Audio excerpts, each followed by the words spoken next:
Welcome to the O'Neill Report. Today we're discussing the buying process and tips we recommend to all our buyers. We will discuss real life, day-to-day experiences when helping buyers find the property that is right for them.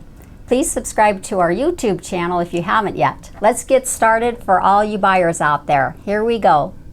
Hello, I'm Scott O'Neill. And I'm Kaye O'Neill. And we are back at it in Yankton.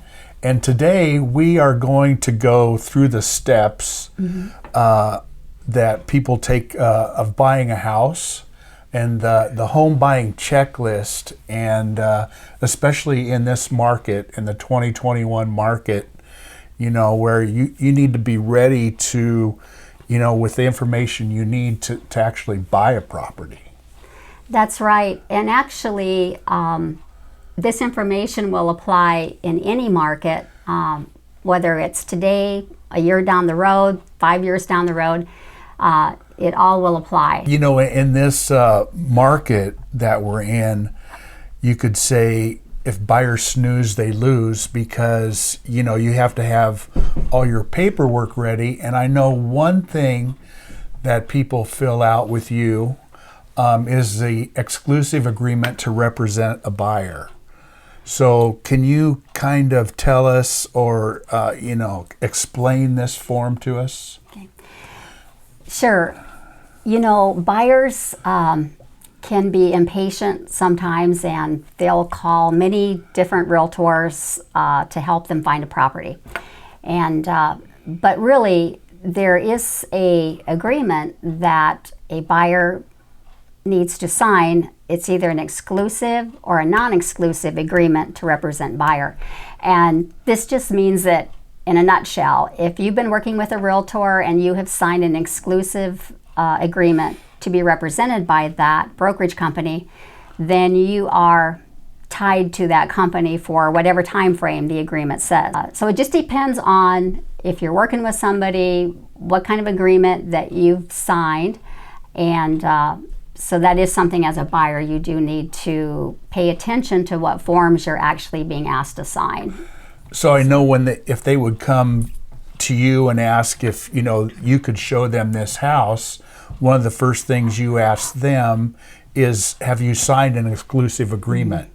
And if they have, then what do you do? Well, if they have, then I just explained that they need to check the form they signed, and they should have a copy of it, and to see if they are still under contract with that brokerage company. So. Okay. Sorry. So Kaye, what questions do people ask you that they need, like paperwork-wise and otherwise, in order to buy a property? Well, generally, if it's the first-time home buyer, they'll say that you know, they think they're ready to buy their first property, or they want to buy their first property. So, you know, I'll just ask them if they need financing, if they have been to a bank yet, to find out if they qualify for financing. Some have, some haven't. So I just, you know, stress to do that first. Some buyers will say, well, we want to look first and, you know, see if we even like a property, if we would even want to buy one yet. And actually, I just try to explain to them that that's a little backwards. There's nothing worse than going out and finding a property that you want to buy and then finding out that you can't qualify for a loan or you don't have the cash to buy it. And so it's just best to always go to your bank first if you need financing. So and just check your credit and everything, and they'll be able to tell you if it's looking good for you to purchase a property, and what amount that you can go up to when you do purchase a property. So I've heard this before, you know, probably many times. You've probably heard it more than I have, but people will say, oh, I'm a cash buyer. So what's that mean? What's a cash buyer? Sure, you know, they'll say they're a cash buyer, and I just explain, you know, with their offer, they'll need to have a verification of funds letter with that offer that shows where the cash is coming from, that you do have the cash. And so that's, you know, it can be anything from, you know, your bank doing a letter for you saying that you have sufficient funds to purchase such and such property. just something that supports your claim that you can pay cash for that property. So a cash buyer doesn't mean that you have to sell your house first to get that cash to buy the next house. It means that you have sufficient funds now, right? Yes. Some folks have thought, they'll say that because they know the house that they're going to sell, they'll have enough cash from that sale to purchase it. And that's, I will then explain, well, really it's contingent on the sale of that home then. So that can get interesting if a buyer does have a home to sell, even if they're going to use the cash from that home, it's, they would still need to have that home sale contingency. Great. So here's one of Kaye's tips. I mean, she's got some good tips. I mean, I've heard a lot of them, but this is a really good one. So how can you make your house hunting expedition more successful? To really have the most productive experience that you can, it is about being prepared. And of course, with anything in life, the more prepared you are, just the better things go. So I would just say, check online, do research too on what properties you want to see. Also, I can help you get automatic emails on what you're looking for. Mm-hmm. Okay, so being prepared is huge, and having your bank letter probably is number one, right? It is. Whether it's a verification of funds letter or a loan commitment letter, that is just really the top priority to have that. Also, earnest money is expected, and to have a checkbook or something with you that you can generate, an earnest money deposit. And I would just say, knowing what you can afford, sticking to that, and, kind of knowing too that not every home is going to be perfect. There's pros and cons, and, sometimes I see other brokerage companies advertise that will take the stress out of your home buying experience. And actually, I never promise that because, number one, I'm not really God. So, and number two, I find that stress thing is it is on the personalities of the buyers. So I think you just, help them stay focused. And if they start nitpicking and making the minor things, the major things, just kind of helping them through that. Well, like people going into a house and going, "Oh man, there was a purple bedroom. Can you believe why did they paint it purple?" Well, they can change that. Yeah, and it really, when you look at homes, it's really not about the seller's taste, because you can change it to what your taste is. So if it's simple things like that, when I hear those comments, even about the furniture or that the person has, that's really not. Or they'll say like, well, "Why did they put that there?"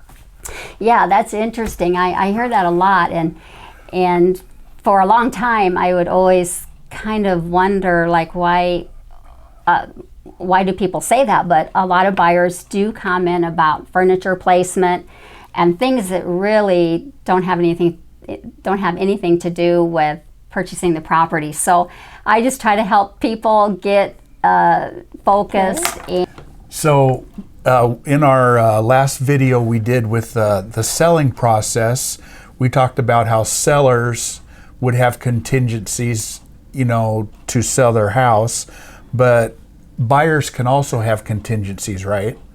Yeah, usually buyers will want home inspection, pest inspection, radon inspection, and those would all be included in a purchase agreement as contingencies.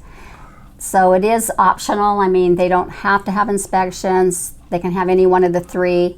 Ultimately, it is up to the seller to accept those contingencies as a part of the agreement.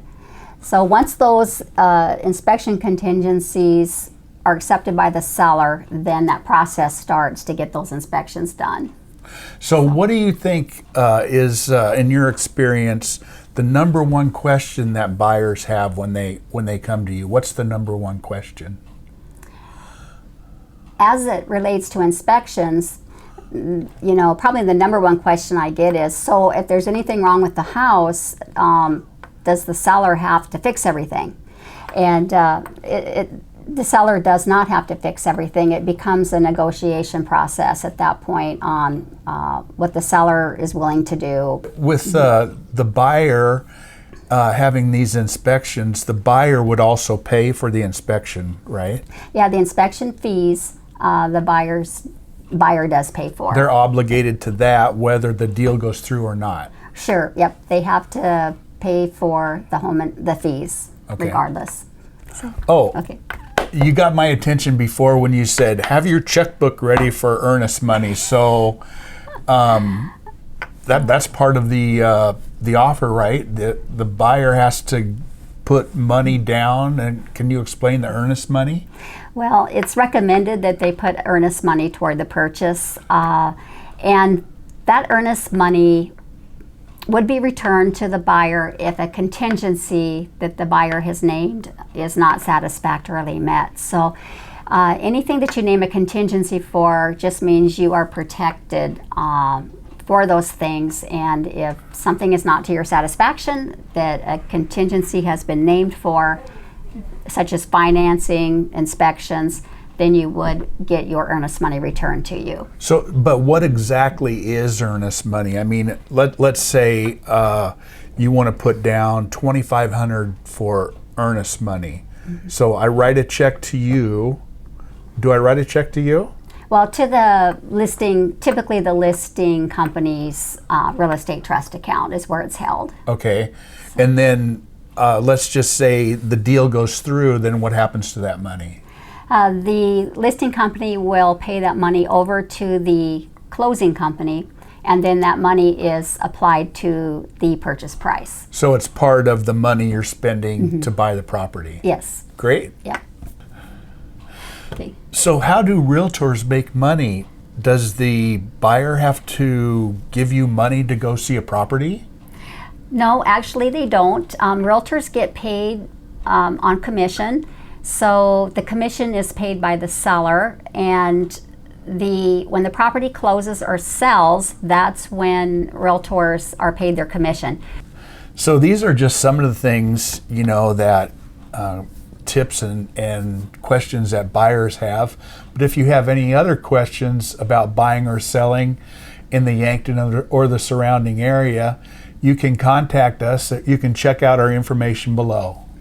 Yeah, give us a call. We're licensed in South Dakota and Nebraska, very knowledgeable about the Yankton area, the Lewis and Clark Lake area, dedicated to building relationships with people. And you can go to o'neillconnection.com and read and print out the practical guide to the buying process, which I developed. Yeah, you wrote it out. It's not like a thing we copied or anything. Mm-hmm. It's real life experience, right. Day-to-day experiences, mm-hmm. right? Right.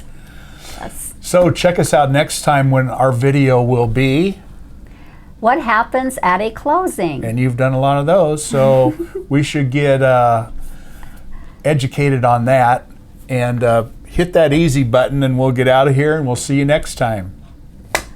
That was easy. Thanks for watching this episode of the O'Neill Report. Not a buyer? You should watch this one next, where we discuss selling tips for our clients at Lewis and Clark Lake and Yankton, South Dakota. See you there.